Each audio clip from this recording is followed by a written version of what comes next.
Então, eu gosto de aproveitar o assunto, porque assim, a ideia da dependência de qualquer coisa, química, ou no caso tecnológica, não existe, para mim que sou de fora da área médica e da área de psicologia no geral, sempre fica parecendo, será que é uma área, um problema mental, é um problema de doença, ou é um problema, por exemplo, às vezes alguém vai falar, se perguntar pro Cariani, ele vai falar, não, problema de falta de exercício ou de nutrição, e na verdade costuma ser uma junção de todas as coisas, na verdade, por exemplo, a pessoa não toma só o suficiente, tem deficiência de vitamina D, ele tem deficiência de vitamina B1, mas quanto da depressão, por exemplo, da pessoa tem a ver com uma deficiência nutricional, ou é, por exemplo, um problema de criação ambiental, entendeu? E aí fica sempre a gente sempre fica nessa dúvida, as pessoas ficam começando, se tornam céticas a conversar com um psicólogo porque ele não é nutricionista, mas o cara da nutrição não é um psicólogo. Então, entende? Eu acho que a maior parte da confusão, então não é só um problema técnico da tecnologia, mas como responder para as pessoas que sabem que estão sofrendo um escapismo às vezes, o que está errado comigo? Sou eu que estou errado? É genético? É eu que me trato mal? Meus pais me trataram mal? É o ambiente que me trata mal? Entendeu? Então, acho que tem uma primeira coisa aqui que vale a pena separar, é que essa separação que se fazia entre o que é mental e o que é orgânico, a gente não faz mais. Né? O que a gente sabe é que existe o substrato biológico, né? Então, por exemplo, eu posso... Vamos pegar autismo, tá? Autismo é 99% genético, do 1% ambiental, quase tudo é tipo exposição a coisas na gestação, né? Essa parte ambiental, assim, de criação, ou é 0 ou é 0,00001%, tá? Então, quando a gente pensa... Põe a câmera aqui no caderno pra mim, por favor. Quando a gente pensa num problema psicológico... Tira a garrafa, se você conseguir enxergar aqui. Vamos pôr essa bola aqui como o problema psicológico em questão, tá? O que faz alguém ter este problema psicológico em questão, ou ter este comportamento problema, ou ter este funcionamento, e assim por diante? É um conjunto de vetores, certo? Então você tem um monte de vetores indo nesta direção aqui. Então, quando a gente fala em genética, por exemplo, vamos imaginar que esse é um vetor, tá? Quando a gente fala em, por exemplo, estilo parental, o pai bateu, o pai era muito permissivo, qualquer coisa assim, ou a família era negligente, isso é mais um vetor. O bullying que sofreu na escola, ou se era pessoa popular na escola, isso é um vetor. Fez uso de drogas na adolescência ali, isso interferiu no desenvolvimento cerebral, isso é outro fator. Sei lá, um histórico de relacionamento afetivo, amoroso, isso é mais um vetor. Todos os estressores que eu mencionei mais cedo, isso é um vetor. Então, todos esses vetores aqui, eles vão poder ser fatores de risco ou fatores de proteção, certo? Alguns vão, isso aqui, e aí imagina que a gente tem aqui uma espécie de retroalimentação entre uma coisa e outra até que você tem um produto aqui. Agora, o que é bem importante de entender, quando a gente fala nessa relação comportamento-cérebro, eu tenho um cérebro que direciona comportamentos, não é direciona a palavra, que é a base, né, de comportamentos, pensamentos e emoções, tanto que se você tem uma lesão cerebral, o teu comportamento, a tua emoção muda completamente, né? Você conhece a história do Phineas Gage? Com certeza, né? É o cano que passou pela cabeça. Exato. Você sabe essa história? Né? O cara era um cara que abria trilho de trem, né? Estoura ali o negócio na hora errada, entra aqui por baixo. Do lobo pré-frontal, provavelmente, né? Entra por aqui a estaca, sai por aqui, ele sobrevive, só que ele vira uma pessoa completamente diferente do que ele era. Ele era um cara respeitoso, ele vira alguém agressivo, ele era um cara que tinha uma relação ali com a esposa, de repente ele vê uma mulher na rua, ele quer atacar, quer passar a mão, quer não sei o quê. Então, claramente, o cérebro tá direcionando coisas. Só que o contrário também é verdadeiro. O que isso quer dizer? Do mesmo jeito que se eu vou lá na musculação, e eu vou um dia, eu vou 2 dias, eu vou 10 dias, eu vou 30 dias, eu vou 6 meses, eu vou 10 anos, eu fico fortão no bíceps, né? Então, por quê? Porque houve ali uma interação desse músculo, houve uma estimulação que fez ele crescer. A mesma coisa acontece no cérebro. Tudo que a gente está vivendo está modulando o nosso a neuroplasticidade, no caso. Isso, a neuroplasticidade. Então, por exemplo, o teu cérebro aqui faz você, por exemplo, ter um determinado comportamento. Mas comportamentos que você tem afetam o teu cérebro. E esse sistema está sempre em retroalimentação. Quer dizer que se há um problema, não é que ele é estático. Eu posso ajustar. Que aí entra o tal do TCC, por exemplo. Por exemplo, né? Quando a gente já sabe, por exemplo, que quando você faz terapia cognitivo-comportamental, o que você está fazendo, na verdade? Você está fazendo... É a musculação do cérebro. É a musculação do cérebro, de certa forma. Então, toda vez que você diz assim, mas o que leva alguém a fazer isso? Por isso que psicólogo é chato de conversar, porque ele sempre fala assim, depende. Depende. Consultor é assim também. Porque você tem todos esses elementos, e aqui eu botei meia dúzia, poderia pôr 50.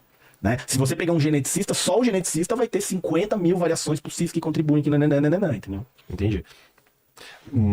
E é porque eu tô esticando a discussão, porque muitos dos casos, na minha área para tecnologia, a gente explica, se o produto se a rede social é livre porque você é o produto, eles estão coletando seus dados, você deveria evitar, eles estão tentando, tudo aquele eles estão tentando, você deveria evitar, né? Então a gente tem a mensagem genérica, diminua o seu tempo de tela, diminua tal. Mas em muitos casos, por exemplo, a gente tá falando de pessoas, principalmente adolescentes, o cara fala assim, cara, o adolescente tá no quarto dele, fazendo doom scrolling no Twitter, por exemplo, porque se ele sair do quarto dele, o pai é violento, ele vai bater nele, é um problema ambiental. Ou então ele sofre bullying na escola, por isso ele vai no jogo, porque no jogo os amigos virtuais dele são melhores que os amigos da escola. Então você tem essa correlação ambiental que não é simplesmente só uma dependência do jogo, uma dependência do... Como que vocês lidam com esse tipo de discussão, por exemplo? Exatamente o que eu falei, né? Evitou-se anestesia, né? Falei até da minha adolescência um pouquinho, né? No começo. Eu tinha uns problemas no colégio, o pessoal lascava o bullying em cima de mim. Tinha problemas em casa também. Falava, pô, qual é a minha área aí que eu poderia estar suprimindo, relaxando no jogo eletrônico? Então pegava lá na época, eu acho que era o quê? O Super Nintendo, então ficava lá jogando Mario, jogando outros jogos, passava o dia todo, aí jogava jogo de computador.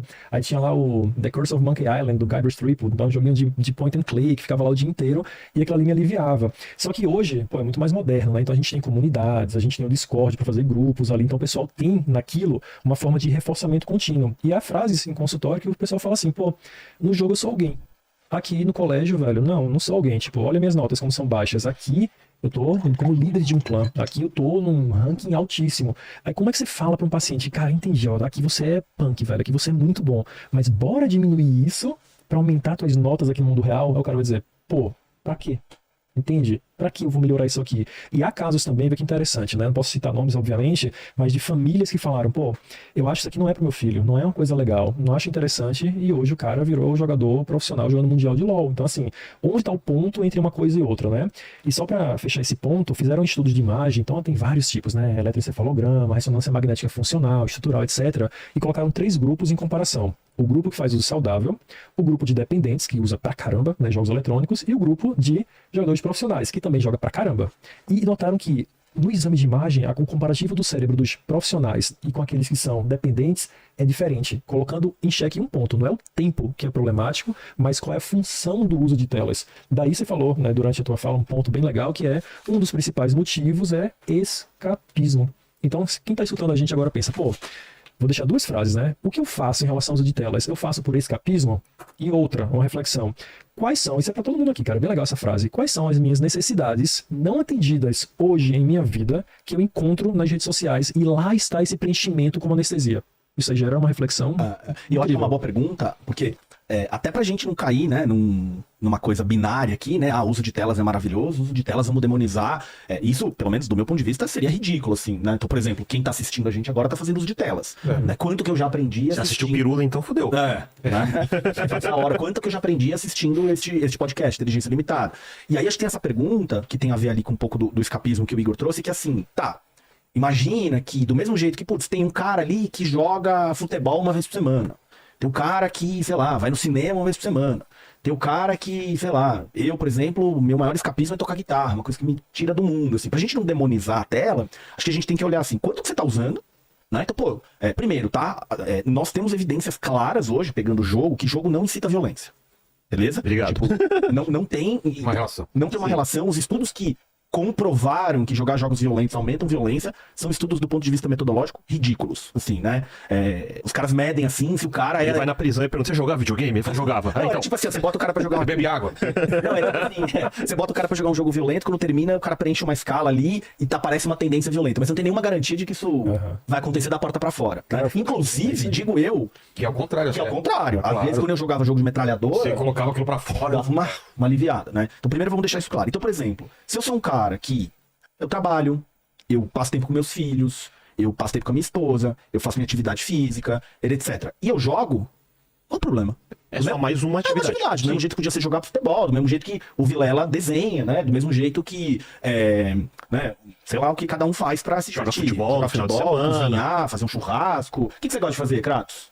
Eu gosto de treinar jiu-jitsu. Treinar lá. jiu-jitsu, Ó, é? né? Ó. Então, cada um tem assim. Agora, outra coisa é...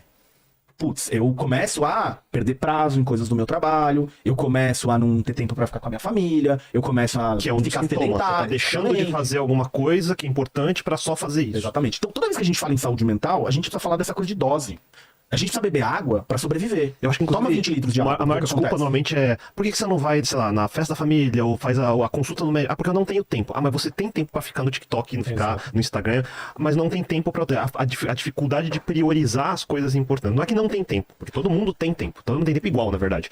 É a diferença de você saber priorizar as coisas que são importantes, mas você tá achando que a rede social, o jogo, você tá no Fortnite a noite inteira. Ah, porque meu grupo precisa de mim. E você acredita que aquilo é a prioridade. E aí você se justifica de que isso é o mais importante. Então, aí a dificuldade vai ser em como você convence essa pessoa de que existem outras prioridades, mas que nem você falou, o cara já tá indo mal na escola, tá? A família não gosta dele, os amigos não gostam dele, então pra ele a prioridade é manter o único grupo que ele se sente bem, por exemplo. E aí, Akita, se você pudesse falar agora dos algoritmos, que, por exemplo, ó, eu não tenho problema nenhum comigo mesmo se eu sentar pra jogar ali 2 horas num dia, como talvez alguém visse um filme por 2 horas, como alguém jogasse bola por 2 horas.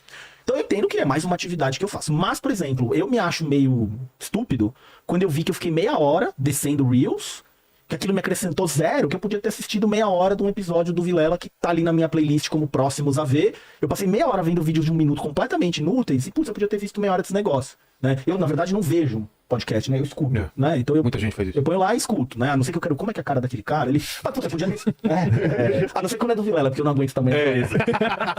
Aí eu não aguento. Mas eu queria que você pudesse falar um pouco disso. Porque aí eu falo assim, puta, eu fiquei vendo um monte de coisa que não serve pra nada. Até, claro, uma vez... Eu não gosto de MMA, essas coisas. Uma vez começou um vídeo de MMA que me chamou a atenção. Cara, agora todo santo dia só aparece MMA. Eu falo, cara, eu não sou esse cara, tira isso aqui, velho. Que chatice, entendeu? Pra mim fica parecendo umas gostosas também, eu não sou esse cara! É que nesse caso dos algoritmos a gente tinha aquela piada cena que a mulher vê nos noticiários que os chineses, os russos estão escutando tudo que a gente tá falando, aí ela dá risada, o marido dá risada e a Alexa dá risada também.